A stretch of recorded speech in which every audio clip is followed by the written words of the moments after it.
Extreme practice builds extreme confidence. I just had a thought the other day of a picture in my mind. I was thinking about one of my buddies. I told a story recently, and I'm not sure which one will come first as we're giving it to you, but a story about my buddy Mouse McCoy. Mouse was one of the directors on Act of Valor.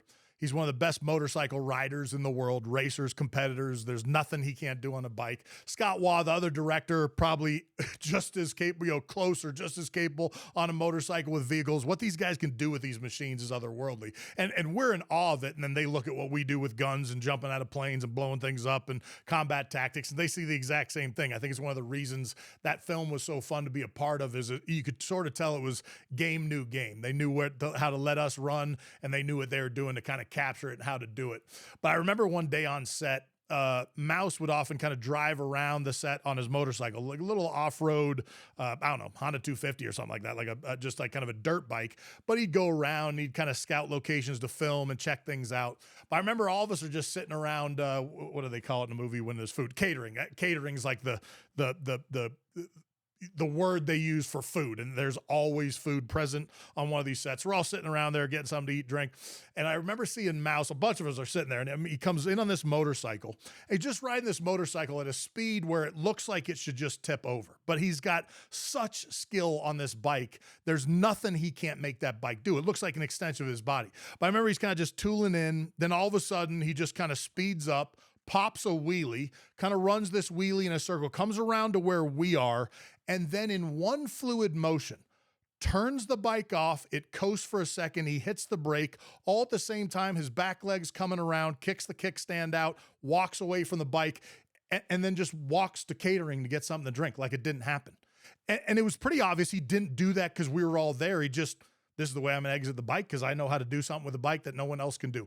I would pay money to have YouTube footage of him getting off this motorcycle. I don't know if I've ever seen such a stark example of professional excellence and being that good at something and then just making it look like it was nothing having it done. The only other time I saw something that was remotely close, and Brad, if I dig through my brain, I could find a lot more examples, but kind of the same thing.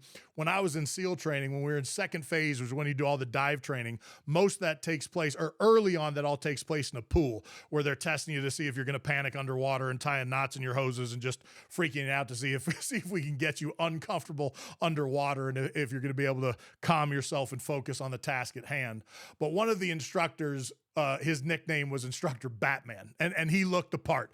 Irritatingly handsome, great hair, super good shape. And he had, I can't remember the car, it was like a little sports car, I don't know, Alfa Romeo, something like that. I'm sure I'm butchering it. He's going to probably chime in, get mad at me and say it. I'm not trying to disrespect it, I just can't remember the car, but a little sports car. And we're on base, which is a place you don't do stupid stuff with a vehicle. I mean, if you're on a military base and the speed limit is 25 miles an hour, you drive 24. Because at 25 or you go to 26, you are getting a ticket, right? So you don't mess around on base. It's actually kind of a nice part of being on base, unless you're driving, and then you've got to adhere to that.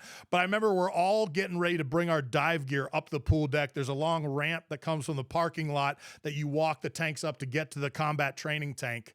And all of a sudden we hear this screeching in the background. All of us are holding big, twin 80 dive tanks and all that gear, walking up with weight belts and all this stuff. And here we see this little red sports car coming 50 miles an hour, right? Double the speed limit. You'd probably be thrown into Fort, Leavenworth for driving like this. And he does this like reverse J-turn. When you see in movies when cars are going backwards, they hit the brake, put it in neutral, the car spins around, then they put it in gear, take off again. He comes at his full speed. Everybody thinks we're going to get hit. Does something with hitting the brake, spins that car almost in a 180 turn. It backs perfectly into a parking space, turns it off, steps out of the car, walks by us, and very casually says, as we are in awe, "Cool and manly at all time, boys. Cool and manly at all times." Walk straight up to carry on with the day. Practice something to the point that you get so good at it, it becomes an extension of who you are. Ever onward.